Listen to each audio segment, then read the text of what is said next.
अस्सलाम वालेकुम फ्रेंड्स, हम बात करने जा रहे हैं जी health concerns, eating behaviour and culture. किस तरह से हमारे ईटिंग बिहेवियर का हेल्थ के साथ ताल्लुक है और कल्चर किस तरह से इन्फ्लुएंस कर रहा होता है। ठीक है, कल्चर में हम यिन एंड यांग थ्योरी को डिस्कस करेंगे, कल्चर का इन्फ्लुएंस देखेंगे, हमारे ईटिंग बिहेवियर पर कल्चर का क्या इन्फ्लुएंस होता है, अमेरिका और फ्रेंच में जो है वो ईटिंग बिहेवियर को लेकर क्या डिफरेंसेस हैं, और मैस मीडिया इसमें हमारे पास गैस्ट्रोपॉन, ये सब कॉन्सेप्ट्स जो हैं वो किस तरह से इन्फ्लुएंस कर रहे हैं हमारे ईटिंग बिहेवियर को। इन सब चीज़ों को हम डिटेल के साथ डिस्कस करेंगे इस लेक्चर में। So let's start. First of all, हमारा जो ईटिंग बिहेवियर है और हमारे फूड चॉइसेस जो है वो एक दूसरे के साथ बहुत लिंक कर रहे हैं। ठीक है, किस तरह से कि जो चीज़ें हम पसंद, जाहिर सी बात है जो चीज़ें हमें पसंद है वो हम खाते हैं।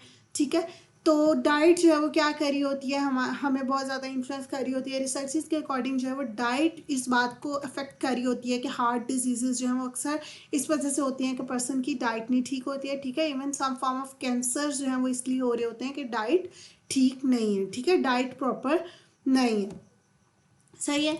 उसके बाद अच्छा जी, डाइट कैन मेक मोर और less likely to develop certain diseases. मतलब अगर आपकी डाइट अच्छी है तो आप बहुत सारी डिजीजेज जिस तरह की डायबिटीज़, कोरोनरी हार्ट डिजीज, इन सब से बच सकते हैं अगर आपकी डाइट अच्छी है, अगर आप अच्छा खाना खाते हैं। और अगर आपकी डाइट ऐसी है कि जिसमें आप न्यूट्रिएंट्स नहीं ले रहे हैं, लैक ऑफ न्यूट्रिएंट्स है आपकी डाइट में, तो उससे क्या होगा, आपका इम्यून सिस्टम जो है वो वीक हो जाएगा, जिसकी वजह से आपकी बॉडी जो है उसमें इन्फेक्शन होने के चांसेस ज़्यादा हो जाएंगे। हम सबको पता है कि हमारा अगर इम्यून सिस्टम स्ट्रांग हो तो उससे क्या होता है कि आपकी बॉडी मतलब जो भी कोई आते हैं बाहर से माइक्रोब्स वगैरह, जो भी कोई इन्फेक्शंस वगैरह हो रहे होते हैं, वो बॉडी उनके खिलाफ लड़ लेती है और उनको रोक लेती है। ठीक है, लेकिन अगर इम्यून सिस्टम वीक हो तो वो फिर आपको इन्फेक्शन जो है वो ईजिली हो सकते हैं। तो इसलिए आपकी हेल्थ जो है उसमें डाइट बहुत ज़्यादा इंपॉर्टेंट रोल प्ले करती है कि आप खाते क्या हैं। ठीक है, और अब हम क्या खाते हैं और क्या नहीं खाते हैं, do not engage in healthy eating, मतलब हम हेल्दी खाना खाते हैं नहीं खाते हैं, ये किस चीज़ से डिपेंड करता है। इसमें बहुत सारे वेरिएबल्स आ जाते हैं, जिसमें फर्स्ट ऑफ ऑल हमारे पास आता है कल्चर। कल्चर का बहुत ज़्यादा इन्फ्लुएंस होता है। ठीक हो गया। अब कल्चर जो है उसमें हमारे डिफरेंट बिलीव्स होते हैं, एटीट्यूड्स होते हैं, फूड जो हमारा कल्चर जिन चीज़ों को हेल्दी समझेगा, जाहिर सी बात है हम भी उनको हेल्दी समझेंगे और वही खाना खाएंगे। चाइनीज़ की हमारे पास एक थ्योरी है, health equates to balance of yin and yang. मतलब ये इन्होंने कहा कि आपका जो खाना है उसके अंदर यिन और यांग का बेस्ट जो है वो होना चाहिए कॉम्बिनेशन। ठीक है, यिन का क्या मतलब होता है, हॉट फूड्स, और यांग का मतलब होता है कोल्ड फूड्स। मतलब ये क्या कह रहे हैं कि हॉट और कोल्ड क्वालिटीज़ दोनों फूड में प्रेजेंट होने चाहिए। अब ये टेम्परेचर वाला हॉट एंड कोल्ड नहीं है, ये quality wise hot and cold है। मतलब कुछ फूड्स होते हैं जिनको हम हॉट फूड्स कंसीडर करते हैं, जो गर्म खाने होते हैं, मतलब गर्माइश पैदा करते हैं हमारे अंदर, जिसमें गार्लिक है, जिंजर है, चिकन, अल्कोहल एंड सोर फूड्स, मतलब गर्म खाने हैं। ठीक है, और दूसरे हमारे पास कोल्ड फूड्स होते हैं जो आपको मतलब आपकी बॉडी को ठंडक पहुंचाते हैं, जिसमें cabbage, celery, honey, milk and melon. मतलब इनके according, Chinese theory yin and yang के अकॉर्डिंग वो ये कह रहे हैं कि आपका फूड जो है वो हॉट फूड्स और कोल्ड फूड्स का बेस्ट कॉम्बिनेशन होना चाहिए। ठीक है, हॉट और कोल्ड जो है वो बैलेंस होना चाहिए आपके फूड में। ठीक है, अब जैसे सपोज अगर आप कैबेज खा रहे हैं, ठीक है, तो वो ठंडी है, तो उसमें आपको गार्लिक, जिंजर ऐड कर लेने चाहिए ताकि जो है वो बैलेंस हो जाए, कोल्ड और हॉट मिक्सचर हो जाए। ठीक हो गया, तो ये हेल्दी होगा according to Chinese theory yin and yang. अच्छा जी, उसके बाद हमारे पास एक और बात है कि sense among Americans, many Americans that food is much. अच्छा जी, अमेरिकन ने कहा कि फूड जो है वो हमारे लिए इतना ही पॉइजन है जिस तरह एक न्यूट्रिएंट। मतलब वो कह रहे हैं कि अगर हम नहीं खाते हैं ना तो ये हमारे लिए डेंजरस होता है। जाहिर सी बात है, एक पर्सन खाएगा ही नहीं तो वो मर जाएगा। जिस तरह खाना ना खाना हमारे लिए डेंजरस होता है, इसी तरह खाना खाना भी हमारे लिए डेंजरस होता है। मतलब इसमें ये बात हो रही है कि जो आप खा रहे हैं, जितना आप खा रहे हैं, हमें इस पर भी फोकस करना चाहिए। ठीक हो गया, खाना खाना भी इटसेल्फ एक डेंजरस है, ये हमारे लिए जहर का काम भी कर सकता है। मतलब हम बहुत ज़्यादा खा लें, हम कुछ ऐसा खा लें जो ठीक ना हो, तो ये भी हमारे लिए ठीक नहीं है। हमें हेल्दी खाना खाना चाहिए और मॉडरेट अमाउंट में खाना चाहिए। ठीक हो गया, ये अमेरिकन ने कहा। और नहीं, मतलब इस कॉन्सेप्ट के अकॉर्डिंग ये है कि खाना खाना और ना खाना खाना दोनों ही बहुत ज़्यादा डेंजरस चीज़ें हैं। अच्छा, अगर हम फ्रेंच और अमेरिकन के कॉन्सेप्ट को हम समराइज़ करेंगे, ओवरऑल को हम सारा नहीं डिस्कस करेंगे, अगर हम फ्रेंच और अमेरिकन के कॉन्सेप्ट को समराइज़ करें, उनको मतलब वो सॉरी कंपेयर करें, तो उसके अकॉर्डिंग जो फ्रेंच थे वो किस चीज़ पे फोकस करते थे, वो मॉडरेशन पे और हाई क्वालिटी पे। मतलब फ्रेंच ये कहते हैं कि आप कम खाएं, मॉडरेट खाएं, ठीक है, लेकिन उसकी क्वालिटी अच्छी हो, ठीक है, चीज़ अच्छी हो, क्वालिटी उसकी अच्छी हो, चाहे मॉडरेट अमाउंट में खाएं, ठीक है। लेकिन अमेरिकन जो है वो किस चीज़ पे एम्फोसाइज करते हैं, हाई क्वांटिटी पे, कि आप जो चीज़ खाएं उसकी क्वांटिटी अच्छी हो, मतलब ज़्यादा अमाउंट में खाएं, ठीक है। तो ये इन दोनों के दरमियान कंपैरिजन आ गया। लेकिन अब इसके अकॉर्डिंग मतलब ये कहा गया फाइनल आर्टिकल के अकॉर्डिंग जो है वो लेस, उन्होंने एंड में ये कहा कि साइकोलॉजिकल हिसाब से अगर आप देखें तो अमेरिकन को फ्रेंच से लर्न करने की ज़रूरत है। क्या चीज़ लर्न करने की ज़रूरत है? जाहिर सी बात, आप यहाँ पर देखें, फ्रेंच जो है वो मॉडरेट खा रहे हैं और अच्छी क्वालिटी में खा रहे हैं, ठीक है, क्वालिटी अच्छी है, मतलब हेल्दी खा रहे हैं और मॉडरेट खा रहे हैं, तो वो अच्छा काम कर रहे हैं as compare to American. American क्या कर रहे हैं, हाई क्वांटिटी में खा रहे हैं। तो हाई क्वांटिटी अच्छी चीज़ नहीं होती है, हाई क्वालिटी अच्छी चीज़ होती है। तो इसलिए उन्होंने कहा कि जो अमेरिकन हैं उनको फ्रेंच से लर्न करना चाहिए। ठीक हो गया, ये आर्टिकल था। ये हो गया कल्चर का इन्फ्लुएंस, मतलब ये कल्चर था ना, फ्रेंच का और कल्चर है, अमेरिका का और कल्चर है, इसी तरह हर जगह का कल्चर होता है जो जिस पर डिपेंड कर रहा होता है कि आप हेल्दी खाना खा रहे हैं नहीं खा रहे हैं। दूसरी बात आती है मैस मीडिया।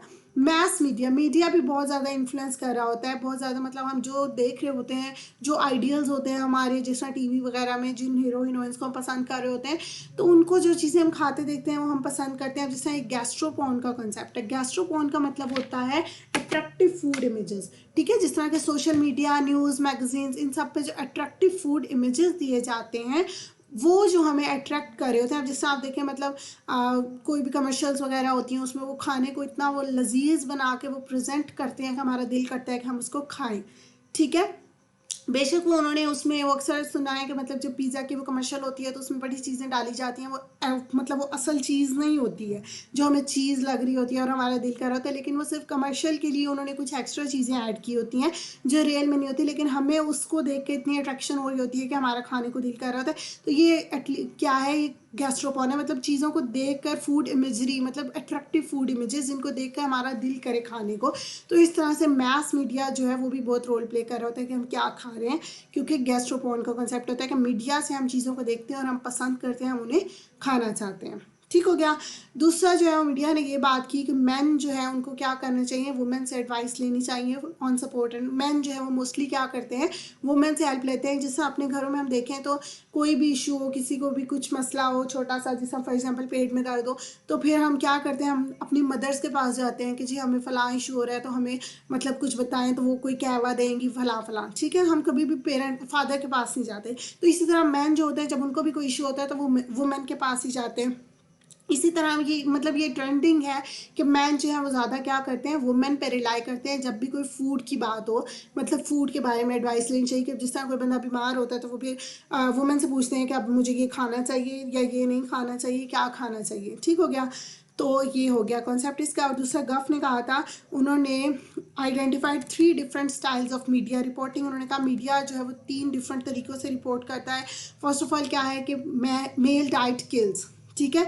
वो ये कह रहे हैं कि जो मेल होते हैं ना, वो जब डाइट करते हैं तो वो इतनी मतलब करते हैं ना, पक्की वाली फीमेल्स होते हैं कि वो जब डाइट करती हैं तो वो थोड़ी की फिर छोड़ दी, लेकिन जब नॉर्मली मेल डाइट नहीं करते हैं, ठीक है, रियल मैन डोंट डाइट, लेकिन जब वो करते हैं तो वो बिल्कुल सही वाली प्रॉपर वाली करते हैं, ठीक है, जिसमें वो कोई ऐसा नहीं होता कि मतलब प्रॉपर बिल्कुल, फिर वो कुछ भी ऐसा नहीं खाएंगे जो उनकी डाइट से हट कर। लेकिन इसमें जो वो बात कर रहे हैं वो ये कह रहे हैं कि मेल जो है वो नॉर्मली उनकी जो ईटिंग बिहेवियर होता है वो इस तरह का होता है कि वो हर चीज़ खा रहे होते हैं, हर ऊट पटांग खाते हैं नॉर्मली जब वो होते हैं, ठीक है। तो वो क्या करते हैं, उससे उन्हें सीरियस इलनेस भी हो सकती है, कैंसर हो सकता है, हार्ट प्रॉब्लम्स हो सकते हैं, सेक्शुअल डिसफंक्शनिंग, ओबेसिटी, ये सब कुछ उन्हें हो सकता है। तो अगर वो हेल्दी होना चाहते हैं तो उनको अपनी हेल्थ को प्रोटेक्ट करने के लिए अपने वेज जो खाने के उनके तरीके हैं, ईटिंग बिहेवियर जो है उनको बदलना चाहिए। ठीक हो गया। तो ये हो गया इसका कॉन्सेप्ट। और दूसरा ये जो है रियल मैन डोंट डाइट, इसके अकॉर्डिंग वो कह रहे हैं कि फीमेल जो है ये डोमेन है, मतलब डाइटिंग करना ये मोस्टली फीमेल्स में पाया जाता है। जो मैन होते हैं वो डाइट नहीं करते हैं, वो क्या करते हैं जब भी मतलब उनको लगे कि उन्होंने वेट लूज़ करना है तो वो क्या करते हैं, एक्सरसाइज की तरफ जाते हैं, ठीक है। लेकिन अभी क्या हो रहा है, अकॉर्डिंग टू मीडिया के इन्फ्लुएंस से क्या हो रहा है कि ये जो मैन है वो भी इसकी तरफ बहुत ज़्यादा अट्रैक्ट हो रहे हैं, ठीक है, डाइटिंग की तरफ।